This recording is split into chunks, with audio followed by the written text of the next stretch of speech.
Thanks for joining us again, guys. So we have set up 45 minutes for you guys, and we're going to have my colleague Sarah present on 8823s and validation. We kind of conceptually going over these processes and how they're handled, as well as showing you guys how um, these items can be managed within our ProLinkHFA platform. Sarah, if you want to switch to the next slide, I can go through the agenda. So I'm going to give you guys a little bit of background on ProLink for those of you who aren't super familiar with us. I'm going to make that very, very short. We're going to make sure most of this is going to be, um, that presentation from Sarah. Um, and then next slide, it just showing you guys who Sarah and I are at the company. If you want to switch to the next slide here. I'm Jim. I'm the sales engineer here at ProLink. So I deal with any new clients or potential new clients who are interested in taking a look at ProLink or speaking with us, and then I work with our current clients as well on some special projects. And then we have Sara from our customer success team. She's really instrumental in doing a lot of the trainings for our clients, as well as customer support. So she's very much a very good technical subject matter expert at ProLink when it comes to things like compliance, 8823s, and the stuff we're presenting today. If you want to switch 2 slides ahead here, I can give you just a little bit of background on ProLink, our history, who we are. For those of you who might not be super familiar, again, this is going to be very short because I know there's some current clients on here who are familiar with this as well. But just a background, we've been in affordable housing technology for about 25 years now. We do work with, of course, HFA clients, really our main audience today. But we also have, a syndicator, investor, and developer side of our business as well. So we've gotten to the point where people like Sara and the rest of our team are pretty well versed in all different sides of the industry and all different perspectives on the industry. And we do have technology platforms, a whole suite of technology that supports everything from origination, bond allocation, asset management, and compliance. We're going to be focusing mainly on the latter here, of course, today.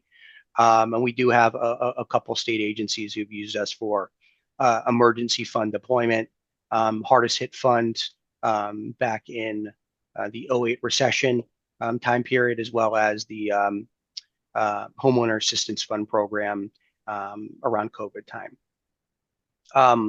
And our team, one thing I like about working at ProLink, I've worked at a few different software companies throughout my career.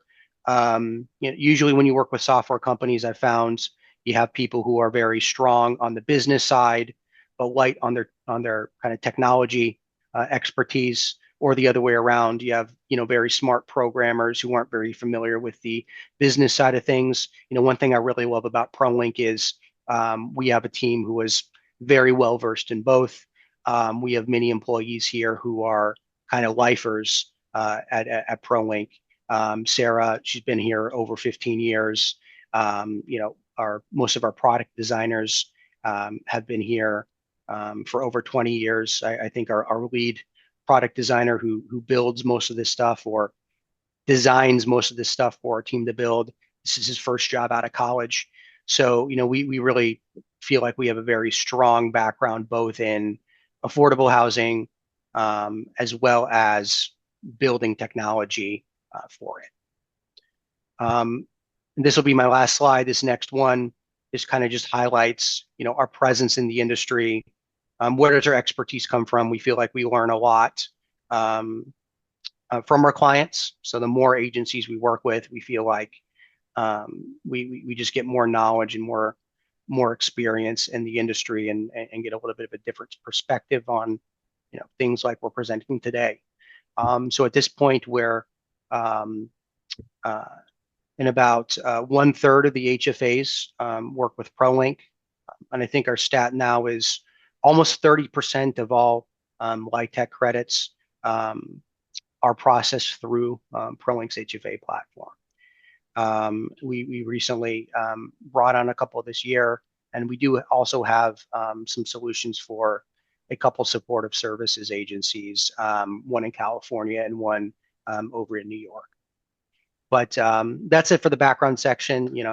I kept it at 6 minutes. I promised I'd make it short, but I'll pass it off to Sara for kind of the meat and bones of what we're going to show you today.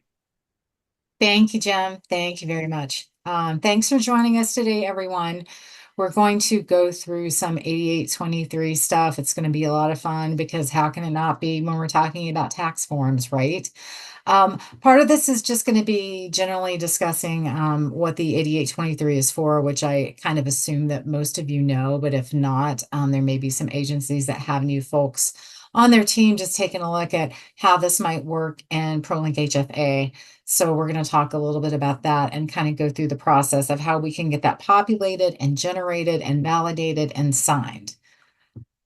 So this should be a pretty short demonstration. I think we're going for like between 30 and 40 minutes of me talking. And so thank you in advance for listening to me. I will try to slow it down, as most of you know that I am chatty Cathy really fast sometimes. All right, so first of all, the assumption is everyone is familiar with what the 8823 is. And this is what happens when you get through your compliance periods. And for ProLink HFA customers, that generally means you've brought in the tenant events, you've done all the evaluations, and then you have done also your inspections when you've gone out on site to verify that everything is in order and everything is okay. And then at some point, you have to collect all your results and then report on those. The 8823 will guide, which I'm not going to read to you. I'm not even going to bring up because I believe that we all know that's a huge document with a lot of information in it. And that's something, if you can't get to sleep, maybe you start reading that and it helps. It's like nature's ambient or something. I'm not sure, but nobody wants to send out your 8823s. I know for your agency in a perfect world, everybody does everything right. Everything is great. Everything adheres to standards, but that's also not the world that we live in.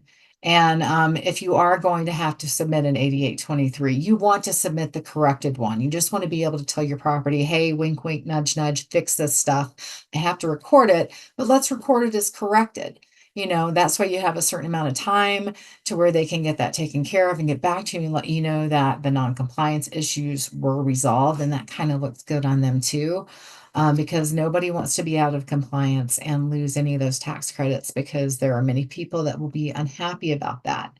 But I know it does fall to these state agencies to make sure that everybody is doing things as they should, and all of our housing is meeting high quality standards and are very livable and safe places to live. So, in ProLink HFA, the assumption, again, for those of you who use the system, is that you have all your property data in ProLink HFA. And there's a very good chance that you have created your project, your property, your deal from the beginning with originations, where you've had people submit for funding, they've gone through construction and draws, and you have your tax credit allocation on your tax credit allocation module side, where you have like 8609s have already been taken care of. Not required, but helpful. So once you get to the point where it's time to review some of your compliance issues after you've done some of your inspections and whatnot, you would create the 8823 in ProLink HFA, because that's going to populate with data that's already in the system. That's kind of like less manual things that you have to do, because once you keep your data and you're managing your data in ProLink HFA, all of that is there to make the 8823 process a little easier as far as what you have to enter and what you don't. And once you have like populated this data and everything looks correct and it's been validated, this is kind of the process that we're going to talk through today. Then you can just save and create the form as a PDF. Our latest version does include the required QR codes to submit to the IRS. And then you print it out, have your person required to sign it, send it off to the IRS, and in theory, you are done unless you have to correct something and go through that process. But you have those options in ProLink HFA. You can create like, the original 8823, and then you can create another one saying everything was corrected if you need to. This is what it looks like when it gets generated. I mean, we've basically just taken the form straight from the IRS, that PDF, and populated it. I'm also going to take this moment and have my smug QA personality note that there is a spelling error on the IRS form. And if the IRS watches this video, I have a feeling I will personally be audited for pointing that out, but I can't help it. And amended, I don't think is a word. I know what it means, but anyway, I just noticed that. And if anybody else notices that, and I know some people might, that's not us. You can send the IRS a note and let them know they have a spelling error on their form, because I'm not doing it. And here's the QR codes right here. And so these will show up and the IRS will be able to use those. So to create the tax form in ProLink HFA, you have two places you can do it. You can create it on a building. If you're on the building at any point, each building is going to have a section for tax forms. And then if it has a connected 8609, if it has a associated 8609, that data will pull over from the tax credit deal and populate here so you can kind of see it. And then you can add your 8823 by clicking the button on the grid. Also, if you happen to be in the compliance audit section of asset management on your selected property, there is a buildings 8823 tab, and you can create the 8823 for that building and that bin directly from this. And then once you have 8823s with specific information, you would be able to see any unsubmitted 8823s that you had right there. That's what that would populate. So the 8823 will populate from existing property data. Like here we kind of show you, here's like, I've created this on a property that I made up, and it's got the building information and the street address that comes over from the property. And so that's just usually if you've done your portfolio property data update from our TCA deals. All the buildings would already been created. You've already well into your compliance events, reviews, et cetera, and that data will be there. You can edit it if you need to, and they do give you an option. Like for some clients who you may not have the 8609s submitted or out there in the TCA module for whatever reason, you may not keep track of those there. If you don't have the associated 8609, or if for whatever reason any of this information is different, you can click the little checkbox just letting the IRS know this is different from the 8609, and we know that. So don't yell at us for that. We're letting you know we are aware. And here's what the property building screen looks like. I cut out some parts there, but this has some of the information that is going to populate on that form. And I just want to give you a quick demo in the system to show you how to get to there. Once you're in here and you go to your buildings, and I have a feeling my session might have timed out because I got this going right before we started this call. Oh, it didn't time out. That's great. These are all the buildings I have on this one particular property. So I can just pop into the building record and it's going to show me the tax forms tab. And because I have this associated to a tax credit deal, we're going to have this. And then we have one form that I filled out that has some data in it. And this row is for a form I filled out that doesn't have data in it. But once you just click add 8823 and add a new one, it's going to, again, have a pretty much a blank slate for you, have a blank 8823, with the exception of the data that already exists in ProLink HFA that's going to populate it. So you can see here that we have the data that's already come over. We're about to talk about the owner's name. The credit allocated to the bin, we'll go through that too. And some information that auto-populates based on some config settings in our system that are customizable by you or us. Your tax form statuses are here, pending and process, ready for submission and submitted, and then issued date here. That's where that data would live. So, and then again, conversely, also, we talked about having a compliance audit. And once those are created, the options to go in and create those from the compliance audit. As you're working through it, you will be able to go in here and just look at your buildings tab and then add anything that you would need to add at that point if it's easier for you. So that way you don't have to go back and forth to the buildings if you don't want to. And I just like to show the live demo in the system so you know that I'm not lying to you and I'm not making up things.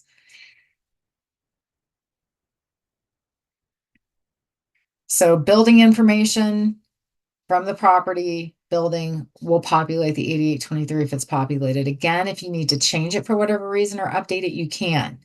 So this kind of shows, I put these little arrows in here to show how that data displays from the building record into the 8823. So the owner information is going to come from property entities, and it's going to be the owner role of the parent owner.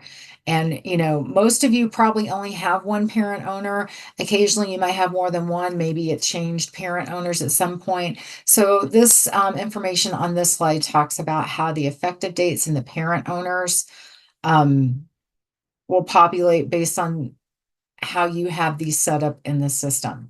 Also, just want to mention a lot of this information that we're talking about today, for those of you who do use ProLinkHFA, that's going to be in the help text. And you can get to the help text by clicking this little question mark up here at any time that you're in ProLinkHFA, and that's going to take you to help.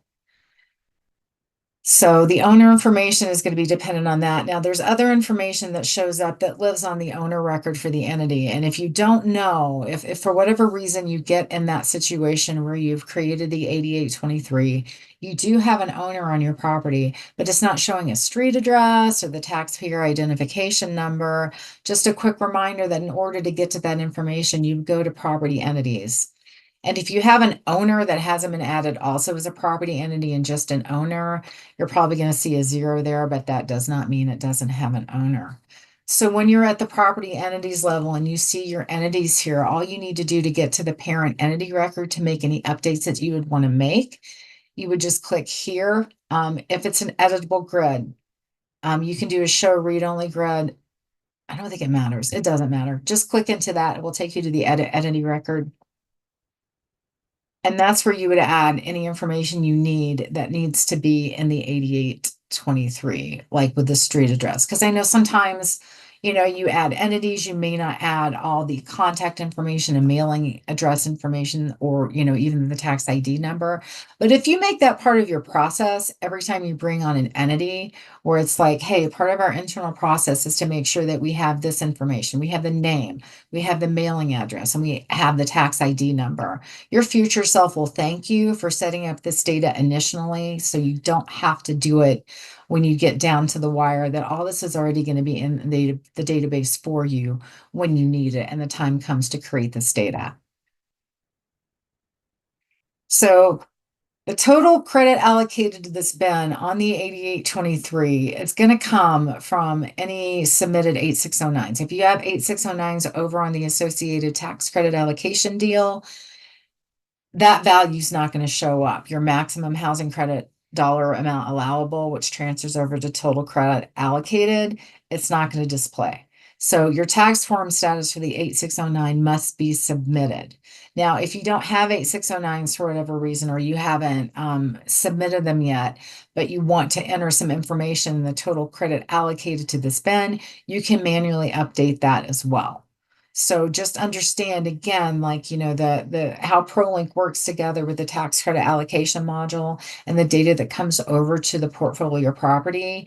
You know, the better that data is on the tax credit allocation deal, the better the data is going to be on the property, and it's going to work together somewhat seamlessly.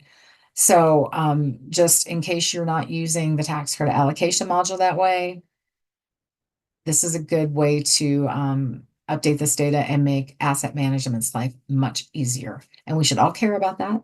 We really should. So now we get to this section. We talked about the total credit allocated to the spend. I did say I was going to talk slower. I did. So if the building is part of a multiple building project, enter the number of buildings in the project. So that's going to automatically populate if you do have your multi-building project set up on the property. And so for this particular property that I've been playing around with and showing you, I'm going to make the screen a little bit bigger because I know one of the things I hear from people is they can't see it so good when we're on a Zoom call like this. I have over here on my selected property, I do have a multi-building project.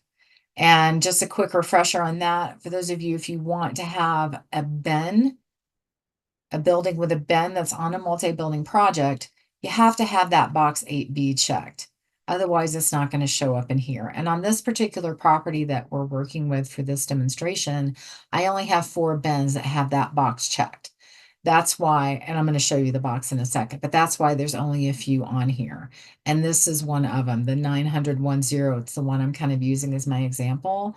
So if I go over here and click on my bins, so that number 4 on the form comes from the fact there are 4 buildings in the multi-building project. And when you click into the bin,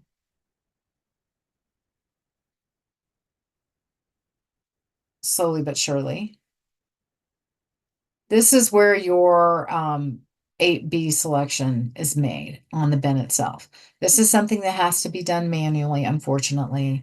And also the credit amount allocated is manually entered. It's not going to pull from this. But this has to be checked in order to make that part of a multi-building project to begin with.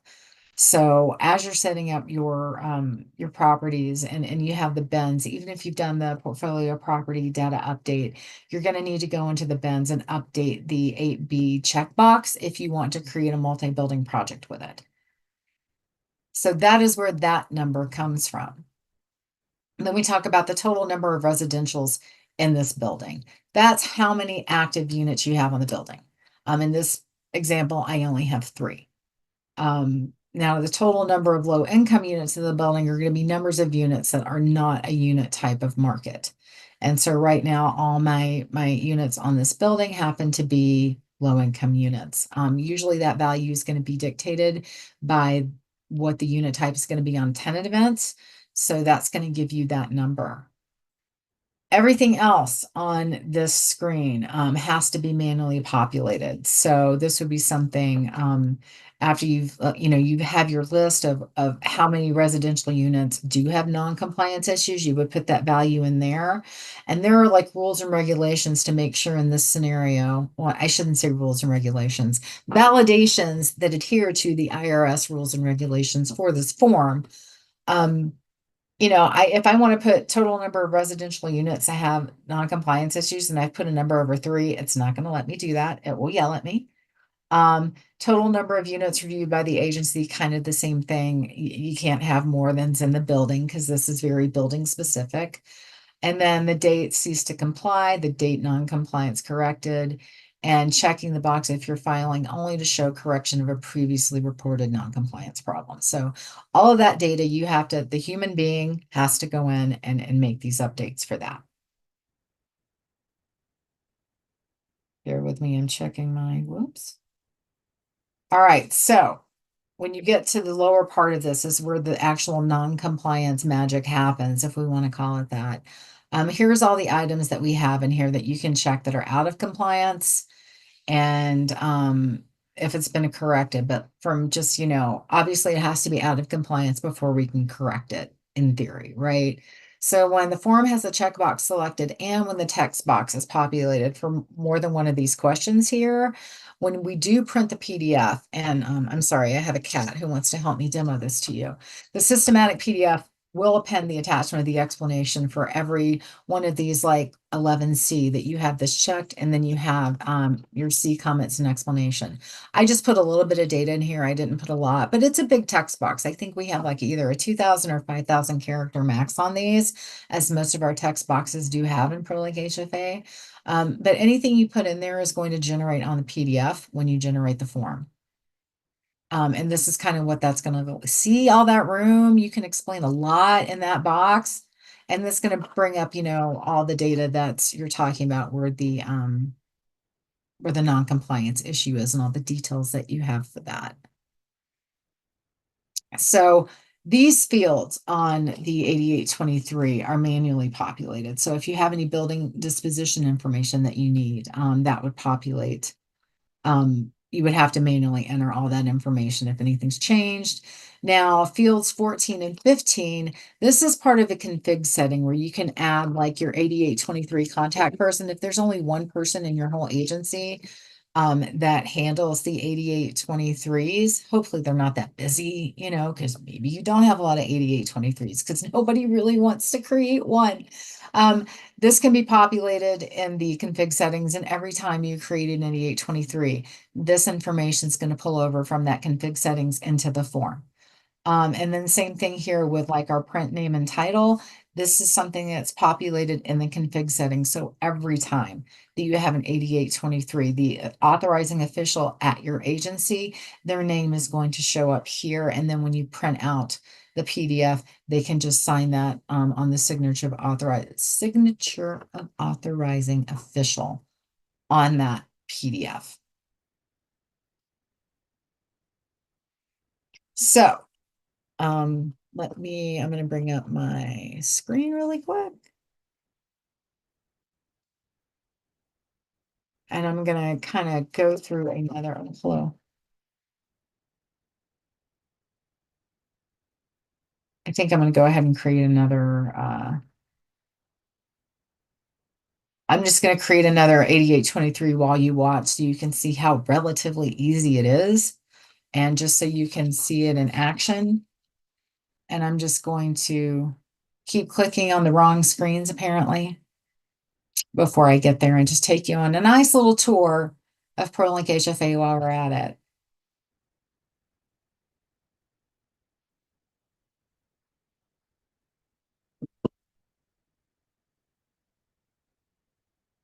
So there's no rule. You can create as many 8823s as you want. I don't think that you would be creating a lot, during 1 year for one, but you might. But, all the 8823s that have been created for this property over the years, if you have more than one for a building, it's a problem building, a problem property, you're going to see them all here. You can also look at them in data views, and we'll talk about that in just a second. But here you can see that I've already gotten, I just created this. It's brand new. I haven't saved it. There's very little that has to be done in order to save it. Now, what you will notice is the fields that I told you would be auto-populated are auto-populated. And then when I scroll down to the bottom, you can see those config setting values that I told you about are showing up down here as well. So now that I have this populated, you don't see the save and create IRS form. And you know why? Because I haven't saved it yet. This is a brand new record. And you can tell because this little I is like, basically you've done nothing here. But I'm going to go ahead and save it. And once I save it, then I will get that save/create IRS form at the top. And there it is. So we have created this form. We haven't really done anything with it yet, but we have some things populated. And we're going to go to the next slide and then come back and see what that looks like, because we're going to talk about validating the 8823. So when you create the new record, like I said, the Save Create IRS form button is not available until you save it. Now, if you make any updates to the record after the initial save, and then you click the Save Create IRS button, it's going to validate a lot of things because we don't want you submitting incomplete information to the IRS, and neither do you. And so if you're missing anything, if you've gone through and deleted something, like on this example, I had deleted the zip code, and it's like saying, that's not good. You must have that. Right now, I've got everything in here, and even though I have no out of compliance stuff, I think that if I did a save and create, it would let me, but I don't want to do that just yet. So I'm going to update some fields here that will generate, let's see, I want to generate a validation error just to show you how this works. Just in case you accidentally mistype something, we're going to kind of give you a guardrail. So if I put 10 number of units reviewed by the agency on this building, and then I hit save and create IRS form,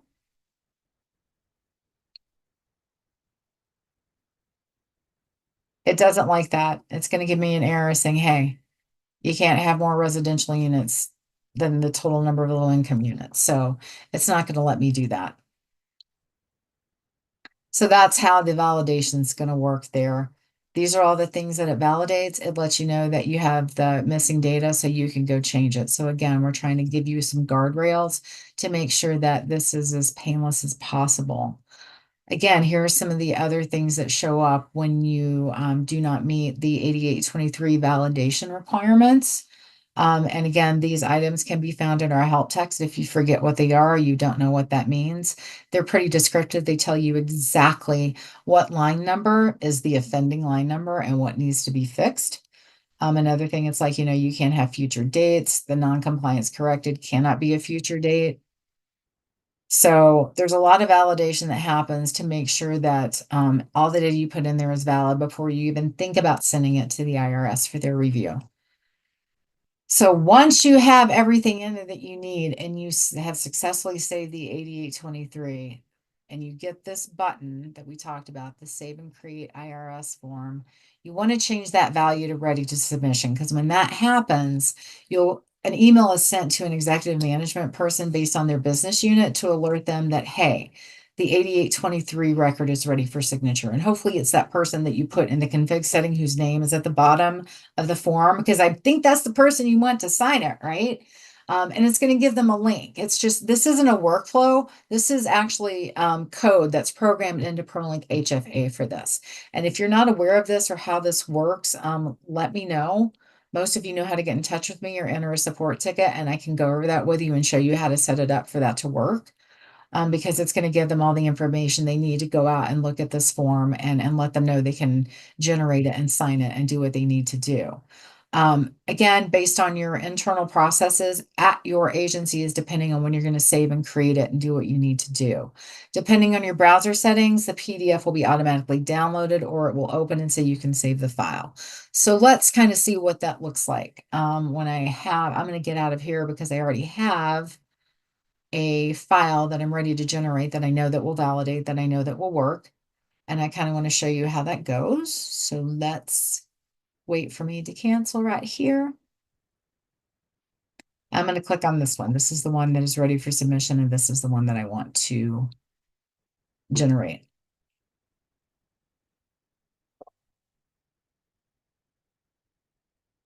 So I have everything on here. I have some compliance issues. They haven't been corrected. I have this, I do not have the contact information in there because I created this before I updated that. So I'm going to click Save and Create.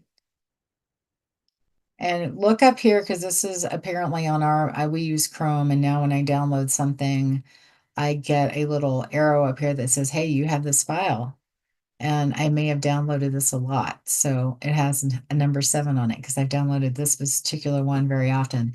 And here it is. Let's kind of zoom in on this a bit. This is all the data that we have in the system. You see the little boxes that are checked. You have the print name and title. Had I had the contact person stuff populated on my 8823, that would have shown here. Then we have our new fabulous QR codes.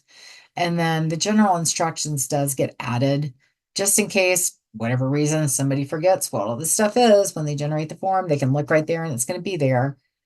And then we have the explanation forms where we added it. So anything that you had put in the explanation on the actual 8823 screen in the system is going to show up here with a very large font, which I appreciate. And there will be a form for each one that requires an explanation. And so at this point, your executive would download, sign it, send it off, however you do that. And you are good to go until you correct it. And hopefully everything you submit is just a corrected 8823 to keep track of what properties they're doing, or the properties that you need to keep an eye on to make sure they're doing everything by the book.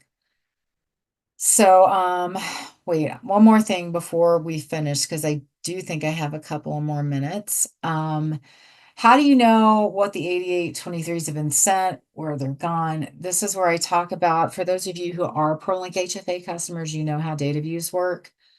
Some of you who are not ProLink customers yet, I'm going to show you a little bit about it. Data views are it's kind of like having a SQL database without having to know SQL is what I call it. Basically, it gives you a lot of options on how you want to create, um, a report for your data. Like we just had a conversation with, a client today who was talking about how their internal folks like really appreciate the reporting capabilities of ProLink HFA, because if they have to like go out and round up some targeted data because someone, and I'm thinking of another client who's talking about the governor wants a report on this. We just go in, we pull out the data in an Excel, we send it to them. They have what they're looking for because it's super easy. You can create a data view to keep track of your 8823s. Like, for example, here, this is one that is specifically made to look at things that are out of compliance. The selected columns that are going to show up in that data view have been customized, and we do not have a advanced filter, but I want to, let me think about what I want to do here.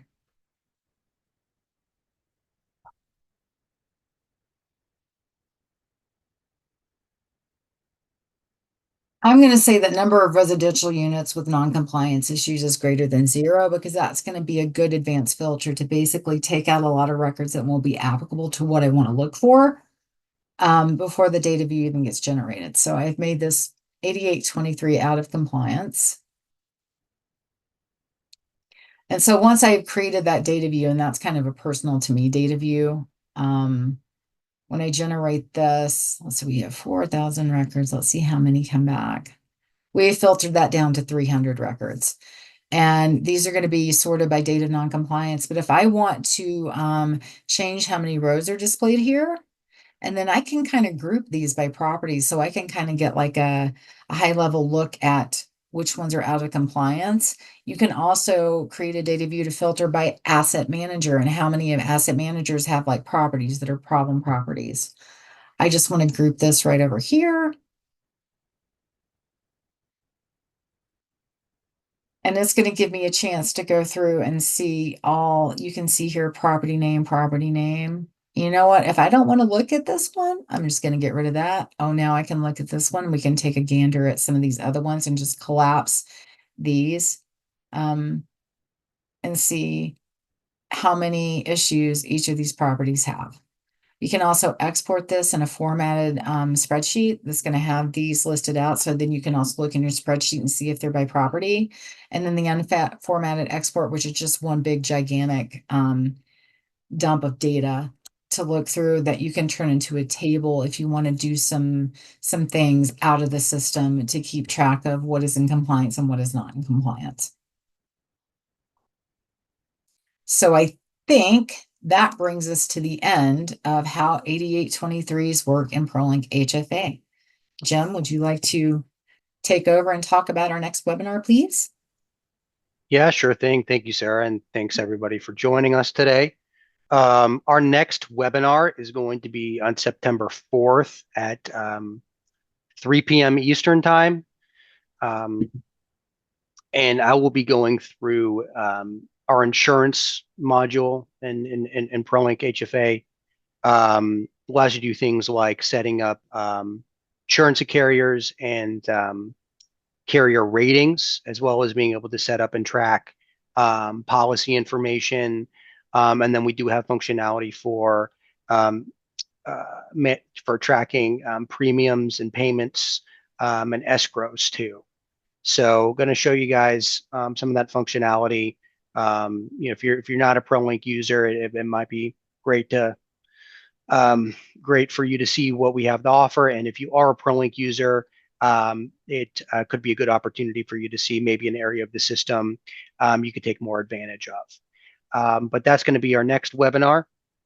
And again, really appreciate everybody joining today, and feel free to reach out to us if you have any questions. Our marketing team member is going to be sending out some screenshots of the demo Sarah went through today as well. But again, appreciate everybody joining and hope to see everybody again on the next webinar. Bye-bye, everybody.